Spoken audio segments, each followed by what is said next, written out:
Tusind tak, fordi du vil komme. Det vil jeg. Jeg har jo set, at du har lige haft åbent hus i fredags. Ja, lørdags. I lørdags, Ja. i Stjernesalen. Mm-hmm. Og sådan lige kort til en start, vil du så fortælle, hvad Stjernesalen er? Ja. Stjernesalen er et sted, hvor vi har yoga og dans, primært forskellige slags yoga og dans. Og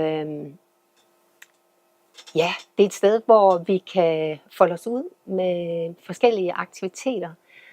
Og der har været foredrag, og der kommer flere foredrag. Der kommer koncerter og healing og ja, mange forskellige typer aktiviteter. Ske alt muligt. Der kan ske alt muligt, og der er Okay. rigtig mange muligheder, som jeg slet ikke har set endnu. Ja.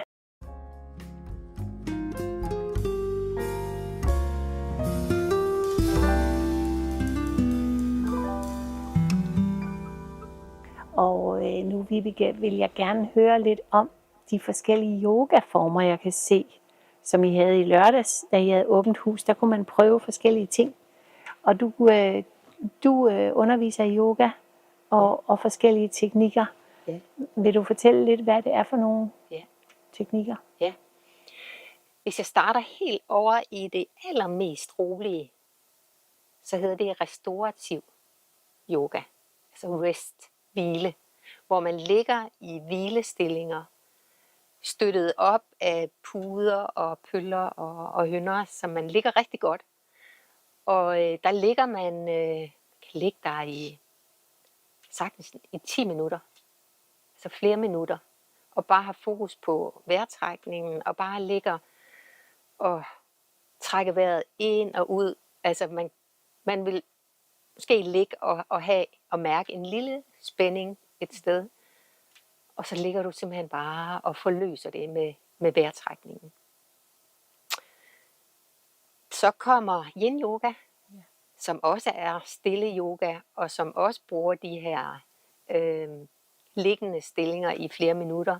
Men der er lidt mere bevægelse på, hvor vi har igen fokus på vejrtrækningen og forbinder vejrtrækning med øvelsen, sådan at det kommer i sådan en dejlig flow, vil jeg nærmest sige. Mm. Og som også gør, at vi kommer væk fra tankerne og ned i kroppen. Det er jo det handler om. Ja. Det er yin-yogaen, som jeg også har. Så har jeg hatha yoga. Ikke i Stjernesalen, men det har jeg i Rammelstrup. Min fætre har Jydeland Maskinfabrik. Nå, super. Ja, og deroppe i deres skønne festlokale, der har jeg haft yoga i mange år. No. Det er hatha yoga. Det er,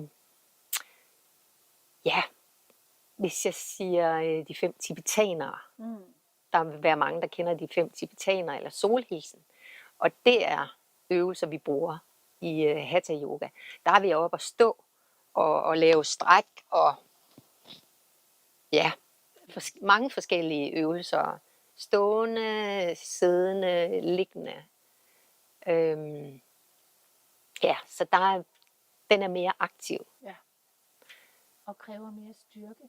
Kræver lidt mere styrke, ja. Det gør den. Ja.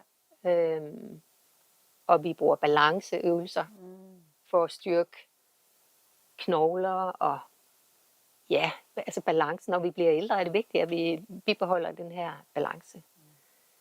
Og så er der Ashtanga, som er den allermest styrkende yogaform. Og den er lidt hård. Og den er ekstremt smidiggørende også. No. Så det er meget mere sådan at næsten krølle sig sammen i nogle stillinger og stå med benet oppe eller herude. Yes. Den er krævende. Ja. Jeg praktiserer det ikke, men som noget nyt i Stjernesalen får vi Michael Benson ud fra Rødgård. Han kommer og underviser i både hatha og i Ashtanga yoga. No. her mandag aften. Nå, mandag Ja, aften. det starter faktisk i aften. Nej. Jo. Og hvor kan man se, hvad der sker i Stjernesalen? Det kan du på Facebook, på Stjernesalen i Ebeltoft, og der ligger jeg det hele op, og der ligger et program, indtil jeg får lavet en hjemmeside. Det kommer. Og altså, er det sådan, at hvis man har en god idé til et eller andet, så kan man komme og snakke med dig? Ja. Altså hvis man har en drøm om, at man vil lave et eller andet? Ja, jeg har lyst til at formidle et eller andet. Ja, og jeg er meget åben for, der kan ske rigtig meget. Ja, og det vil jeg jo super gerne, at der kommer til at ske. Fordi det der loft, er det sådan et langt, åbent loft, eller er det sådan noget, hvor man kan lave rum? Eller hvordan det er et stort rum. Det er et stort rum. Og vi har 92 kvadratmeter i alt, men så er der jo spær, og det er også det, der gør det så hyggeligt. Ja. Men man kan sige, at det yderste stykke, det kan vi jo ikke bruge. Nej. Der er skråvæg der. Ja. Så, men omkring 80 kvadratmeter, tænker jeg, at gulvet er. Så der er mulighed for rigtig mange ting. Så jeg vil rigtig gerne, at folk de kontakter mig. Ja, det skal bruges. Ja. Det skal simpelthen bare bruges til noget rigtig godt. Og til gavn for mange mennesker. Ja. Tillykke med Stjernesalen. Tak. Vibeke. Og tak fordi du ville komme. Og jeg kigger snart forbi. Tak fordi jeg måtte komme. Tak skal du have.